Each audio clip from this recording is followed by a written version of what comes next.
다섯째 날이니라. 아멘. 창세기 1장 20절부터 23절까지 본문입니다. 다섯째 날이라는 말씀의 제목입니다. 22절과 23절. 하나님이 그들에게 복을 주시며 이르시되 생육하고 번성하여 여러 바닷물에 충만하라. 새들도 땅에 번성하라 하시니라. 저녁이 되고 아침이 되니 이는 다섯째 날이니라. 설명하고 있습니다. 자, 다섯째 날에서 다섯은 숫자적인 개념, 수량이나 어떤 순서의 의미로 우리가 이것을 이해하고 있죠. 자, 이렇게 번역했기 때문에 그렇게 이해합니다. 그런데 이제 본질적인 의미가 무엇인지 우리가 살펴봐야 될 텐데요. 성경에서 말하는 이 다섯으로 번역된 단어 하미쉬는 말씀으로 만들어진 상태, 이렇게 우리가 이해할 수 있을 것입니다. 자, 예를 들어서 고린도전서 14장 19절에 보면 이런 표현이 나옵니다. 교회에서 내가 남을 가르치기 위하여 깨달은 마음으로 5마디 말을 하는 것이 1만 마디 방언으로 말하는 것보다 낫다. 자, 신기하지 않습니까? 5마디, 가나다라마바인가요? 5마디 말이 왜 1만 마디 말보다 더 낫다라고 이야기하는가? 그래서 이제 5마디가 가리키고 있는 말이 무엇이냐면 남을 가르치기 위하여 깨달은 마음을 나타내는 것이 이 다섯의 의미가 되고 있기 때문입니다.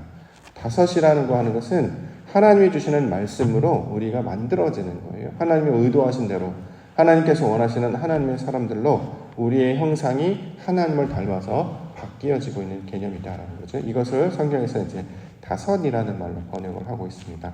자, 이걸 이제 숫자적, 수량적 개념으로 우리가 받아서 이해하고 번역합니다만 원래 의도가 무엇인지를 배경적으로 이해를 한다면 앞으로 나오는 이런 숫자들이나 개념들이 어떤 의도로 우리에게 주시는 것인지를 우리가 이해해 볼 수 있을 것입니다. 이 다섯에서 확장된 개념이 50이에요. 50. 우리가 이제 보통 오순이라고 보통 번역을 하잖아요. 오순절 하기도 하고 15번 있는 거를 50 또는 오순이라고 하잖아요. 다섯이 하나님의 말씀으로 만들어진 상태와 성경에서 말하는 열은 말씀, 약속의 말씀, 십계명을 가르칠 때 열 말씀들을 우리 가운데 주셨잖아요. 다섯과 열이 합쳐지니까 이게 오순이 된다는 거죠. 말씀을 온전히 깨닫는 상태. 그래서 이걸 다른 말로 희년이라고 부르기도 합니다. 기쁨의 날, 그렇게 이야기하는 것이죠. 그래서 이때 모든 것들이 그러니까 종도, 노예도 이때 해방시켜주기도 하고, 우리 말로는 이제 주빌리라는 헬라어로 보통 알고 있죠. 주빌라테 뭐 이렇게 한다거나 주빌리, 희년, 기쁨의 날이라는 것이에요. 왜 그렇게 되느냐? 자, 하나님을 우리가 이해하거나 깨닫지 못했단 말이에요. 그런데 말씀을 들으니까 알겠어요. 배우니까 알겠잖아요. 이제 하나님의 말씀 보니까 이게 하나님의 뜻이구나. 이게 바로 하나님의 의도와 속성을 가리키는 말이고 이걸 이제 알게 된단 말이죠. 자, 이것을 성경에서 이제 다섯으로 설명을 하고 있는 것입니다. 자, 다섯과 열이 만난 개념. 이처럼 다섯이라는 것은 우리가 이제 그동안은 순서 또는 어떤 수량, 5개다, 1, 2, 3, 4, 5 이렇게 일을 했다면 원래 의도는 말씀으로 만들어진 상태를 전체적으로 가리키는 말이구나. 그래서 모세 오경을 가리킨다는 거니까 가르친다거나 또는 성경에 보면 이제 50부장, 100부장 뭐 이런 단위들이 나온다던가 또는 50일, 오순 이런 말이 나오면 하나님의 말씀을 우리 가운데 주셔서 그것을 깨달으라고 주시는 개념의 말씀이구나. 이걸 이제 이해한다면 하나님의 뜻을 우리가 이해할 수 있게 될 것입니다. 그래서 이처럼 하나님의 말씀을 깨달은 상태를 오늘 본문에서는 뭐라고 묘사를 하고 있냐면 새라고 이야기합니다. 새. 20절. 하나님이 이르시되 물들은 생물을 번성하게 하라. 땅이 하늘의 궁창에는 새가 나르라 하시고. 자, 새. 날개 달린 짐승이잖아요. 요게 이제 날개 달린 짐승이면 다른 것들은 뭐 예를 들어서 다리 내달린 짐승 또는 갈기가 있는 짐승 달아 표현할 텐데 실제로 그런 얘기는 없고 그냥 새에 관한 이야기만 이제 구체적으로 하고 있습니다. 새의 특징을 우리가 가만히 보면 이제 날개가 있어서 뭐냐면 하늘과 땅을 오르락 내리락 오가는 어떤 역할을 하는 짐승이라는 거죠. 요게 자 어떤 의미냐면 뜻이 하늘에서 이루어진 것이 땅에 이루어지는 것을 매개하는 존재가 있잖아요. 자, 이걸 이제 우리가 하늘의 것이 땅에 이루어질 때 나타나는 매개 중에 대표적인 것이 이제 물이었죠. 물, 비.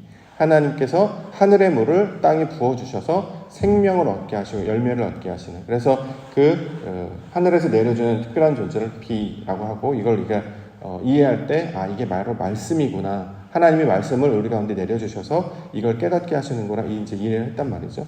자, 이처럼 하늘의 것을 깨달아서 땅 가운데 전해줌으로 오르락 내리락 한다거나 또는 들어가거나 나오거나 한다거나 이런 것들을 이제 새라는 개념으로 우리 가운데 설명하고 있습니다.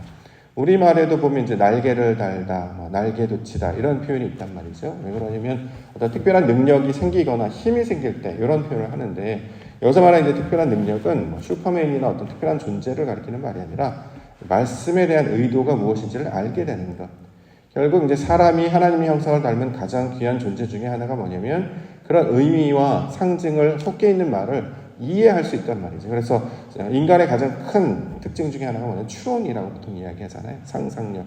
눈에는 보이지 않는데 그걸 이해할 수 있는 능력. 말을 전하면 그 말에 담겨져 있는 의도가 무엇인지를 우리가 알 수 있단 말이죠. 빨간색, 파란색 바깥에 불을 켜놨어요. 그럼 빨간색, 파란색만 보는 것은 이제 일반적인 이성이 없는 짐승들도 한단 말이죠. 근데 우리가 이제 빨간색, 파란색 하면 이게 신호등의 역할을 하는 것이잖아요.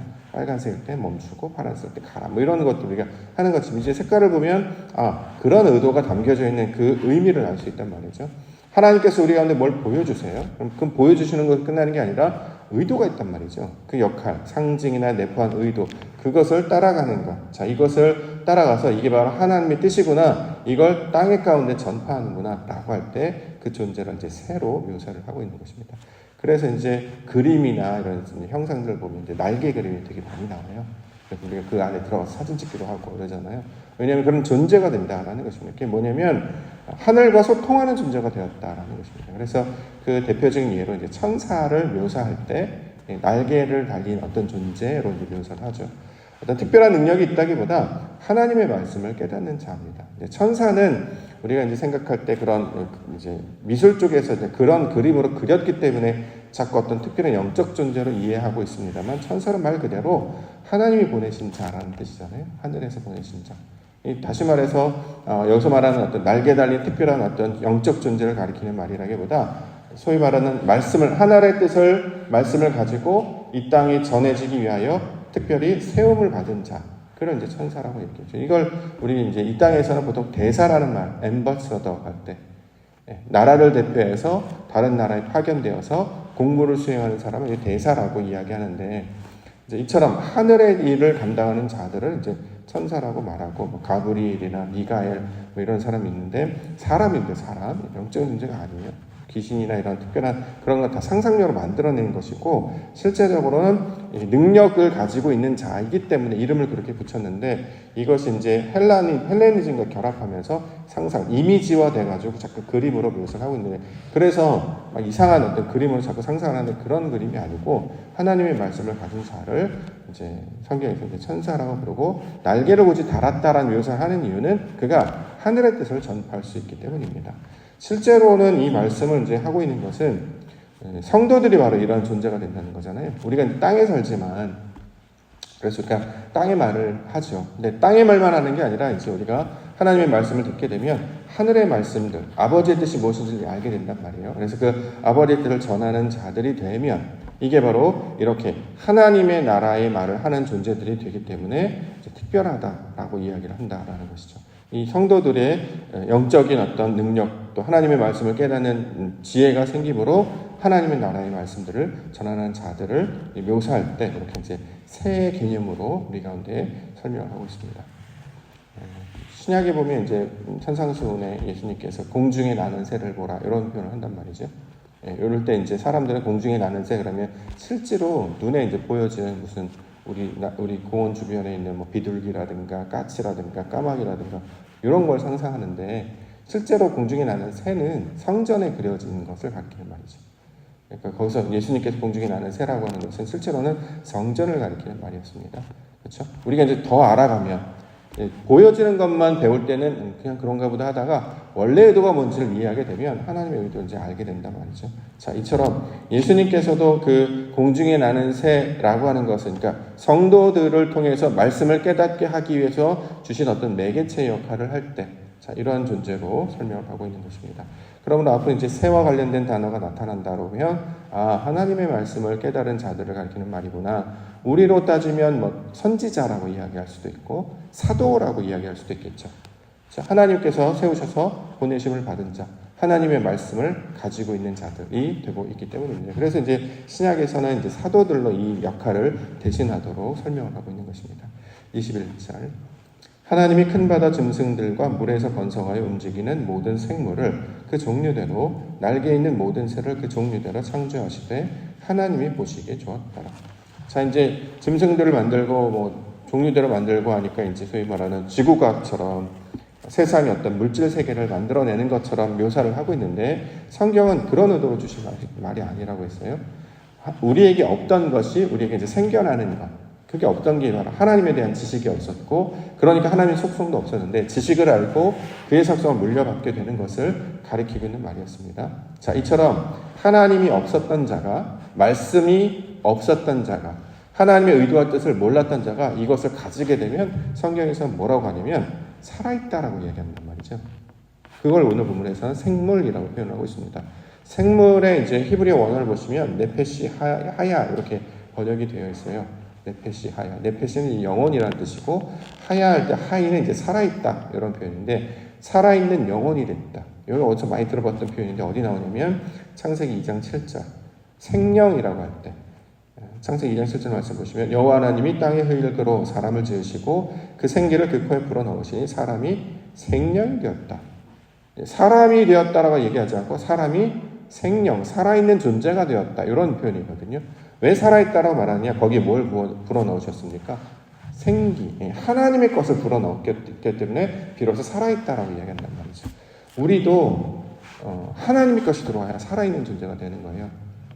눈빛이 초록초록한 사람들, 또 어떤 의욕이나 이런 건 살아있네 이런 표현 하잖아요. 그런 것처럼 성도들이 살아있는지 죽은지, 잠자는지 깨어있는지를 보려면 하나님의 말씀, 그 약속의 말씀을 가지고 있을 때 이걸 비로소 살아있다라고 이야기한단 말이죠. 이게 없으면 성경에서 죽은 자라고 표현하는 거예요. 또는 잠자는 자. 그러니까 죽은 자와 똑같고 잠자는 자와 똑같고, 건드려도 어떤 소식에 들려도 아무 반응을 하지 못한단 말이죠. 잠자는 자는 밖에서 어버가도 모른다 할 정도로 무슨 일이 있는데도 반응하지 못하는 거잖아요. 죽은 자도 마찬가지죠. 하나님의 말씀을 소식을 들려주셨음에도 불구하고 거기에 반응하지 않아요. 왜 그러냐면 그게 내 말씀이 아니라는 거죠. 반응하지 않는다. 우리가 이제 다른 사람의 말에 관심이 없고 다른 사람이 아무리 말을 해도 아무런 무슨 소리야, 뭔 말인지 모르겠어. 이거 반응하지 않는 이유는 내 안에 작동할 내용이 없어서 그래요. 우리가 하나님의 말씀을 듣고도 감동을 받지 못하고 우리가 자극을 받지 못하는 건 내 안에 하나님의 영이 없기 때문이죠. 그러니까 이건 하나님의 것입니다라고 선포를 해도 그래서요? 그런데요? 나랑 무슨 상관이 이렇게 한단 말이죠. 신약에 보면 이제 예수님께서 귀신들을 쫓아냈을 때 나랑 무슨 상관이 있나이까 이런 표현을 한단 말이에요. 귀신이 더러운 영이라고 보통 이야기하는. 그러니까 하나님과 관련이 없다라는 걸 이야기하는 것이잖아요. 그러면 나랑 상관이 없습니다라고 표현한단 말이에요. 귀신 들린 자들이 바로 그런 것이죠. 하나님의 영에 사로잡혀져 있지 아니하고 세상의 것들로 사로잡혀 있을 때, 이걸 이제 신약에서는 귀신 들린 자로 묘사를 하고 있는 것입니다. 자, 이처럼 하나님께서는 살아있는 종류, 더 나아가 이제 새로 만드신다 이런 표현으로 이해할 수 있습니다. 우리를 그냥 쪼물쪼물 해가지고 얼굴과 모양과 손과 발을 만드는 정도로 끝나는 게 아니라 하나님의 성질을 그대로 물려받은, 그 성질을 닮은 하나님의 사람으로, 그래서 살아있는 존재로 만드시겠다라는 거예요. 그래서 성경에서 우리가 매주마다 예배할 때 살아계신 주, 살아계신 주. 자, 하나님은 산자의 하나님이라고 했는데 여기서 산자는 우리도 산자, 살게 하시기 위한 것이란 말이죠. 그래서 그 살게 하시도록 죽을 수밖에 없고 또 무너질 수밖에 없고 또 쓰러질 수밖에 없고 망할 수밖에 없는 자들을 살게 하시는 일, 이걸 다른 말로 구원이라고 한다. 그렇죠? 우리가 이제 어저께 말씀 배웠기 때문에, 자, 이 일을 하시는 분이 바로 하나님이신데 이거를 창세기 1장에서 이미 다 설명을 다 하고 있는 것입니다. 우리가 이제 이해를 잘 못하니까 이걸 이제 날짜 개념으로 설명을 하고 있습니다만, 하나님의 말씀으로 만들어진 상태라는 것이 무엇이냐면 아버지의 말씀을 가지고 이렇게 살아있는 존재로, 그래서 영적으로 하나님과 교통하는 존재로 만드시는 것이 바로 하나님이 하시는 일이야, 이렇게 설명하고 있는 것이죠. 이 말씀 우리 가운데 그대로 받기를 원합니다. 22절 한번 보겠습니다. 하나님이 그들에게 복을 주시며 이르시되 생육하고 번성하여 여러 바닷물에 충만하라. 새들도 땅에 번성하라 하시니라. 자, 복에 관한 이야기가 이제 등장하기 시작합니다. 복. 성경에서 말하는 복은 하나님을 얻는 걸 이제 복이라고 한단 말이죠. 다른 게 아니라 하나님을 가지는 것이 복이죠. 왜냐하면 그가 생명이시기 때문에. 생명 얻는 게 중요하지 물질이 뭐가 필요합니까? 생명이 없으면 아무 의미가 없어요. 어르신들 맨날 얘기하잖아요. 아무리 좋은 거 다 필요 없대. 건강이 최고다. 그렇죠? 힘들어서 아무것도 뭐 산의 진미도 건강이 있어야 이게 식욕이 나타나고 잠을 자도 체력이 필요하고 어떤 일을 하더라도 다 힘이 있어야 되는 것처럼 생명력을 가장 중요한 가치로 여기는데 성경에서는 이게 생명의 근원 되신 분이 누구냐면 여호와 하나님이시다 이렇게 얘기를 하고 있단 말이죠. 그래서 하나님께서 우리에게 뭘 주시길 원하냐? 생명 주시기를 원한단 말이에요. 그래서 그걸 받는 자들을 복이 있다 이렇게 이야기한단 말이죠. 자, 하나님께서 그들에게 복을 주십니다. 다른 말로 생명을 주십니다. 이거를 다른 말로 말씀을 주십니다. 자신의 것을 우리 가운데 내어주십니다. 예수 그리스도를 독생자를 내어주십니다. 그럼 우리가 그걸 어떻게 해드리면 아멘으로 리시브 받는 거예요. 그대로 그냥 받는 겁니다. 받기만 하면 돼요. 그래서 내가 간직하고 있어요. 처음 간직하고 있을 때는 크게 작동을 하지 않아요. 왜냐하면 우리의 마음밭이 이것을 소위 말하는 싹을 틔울 만한 땅으로 만들어지지 않았기 때문에. 그런데 놀랍게도 씨가 싹이 터서 발아여서 자라는 모양과 똑같이 말씀이 그러한가 해서 내 마음 가운데 품고 이거를 묵상하고 되뇌이고 하나님의 때를 기다리면 놀랍게도 여기 싹이 탁 터져서 열어지며 이게 점점 자라기 시작한단 말이죠. 하나님을 아는 지식이 점점 자라게 되는 것입니다. 이걸 생육하다, 번성하다, 충만하다. 자, 이렇게 설명하고 있는 것이죠. 하나님의 말씀을 듣고 우리가 그것을 아멘으로 받아서 잘 간직하고 있다라는 거예요. 제가 이 교회로 오면서 받은 말씀이 옥토라는 말씀이었잖아요. 옥토. 처음에는 그냥 교회 이름인 줄 알았죠. 근데 시간이 지나다 보니까 의미가 무엇인지를 알게 되고, 아, 이런 모양으로 우리를 만드시겠구나 하는 이런 기대를 한단 말이죠. 실제로 성경에서는 그 황폐한 땅이 옥토로 변해가는 과정을 계속 설명을 하고 있어요. 그래서 이전에는 내 고집, 내 습관, 내 경험을 가지고 살았던 자가 다 잘라버리고 다 걷어내고 땅을 경작하고 말씀으로 갈아엎고 하나님이 주신 말씀을 그대로 받아서 그것을 있는 그대로 싹을 틔워 열매를 맺게 되는 것, 그것을 바로 좋은 땅, 옥토라고 이야기합니다. 이처럼 말씀을 가지고 있다는 것이죠. 우리 가운데도 하나님께서 매일 또는 매주마다 목자를 통해서 말씀을 선포하십니다. 이건 우리가 살아있는 하나님의 말씀으로 받아요. 성경 지식으로 갖는 게 아니죠. 창출 내민신 이것도 도움이 되겠습니다. 중요한 것은 현재 살아계신 하나님의 음성으로 듣기 때문에 이걸 우리가 아멘으로 받아들이면 그가 우리 가운데 들어옴으로 말미암아 말씀을 가지게 된다는 거예요. 말씀을 가지게 되면 유리한 조건이 뭐냐면 그와 같은 상황이 벌어지면 내가 반응하게 되죠. 예를 들어서 내가 머리를 하고 오면 지나다니는 사람 머리만 보이고 내가 신발을 사면 다른 사람 신발만 보이고 내 아들이 군대를 가면 지나가는 사람 군인만 보이고 내 아들이 장사를 하면 장사하는 사람만 보인다며요. 그 역할과 똑같은 거예요. 내가 그 상황을 겪으면 그런 것들을 볼 때마다 즉각 반응하게 되는 것처럼 아이를 가진 사람은 어디 아기 소리만 나도 내 아이인가?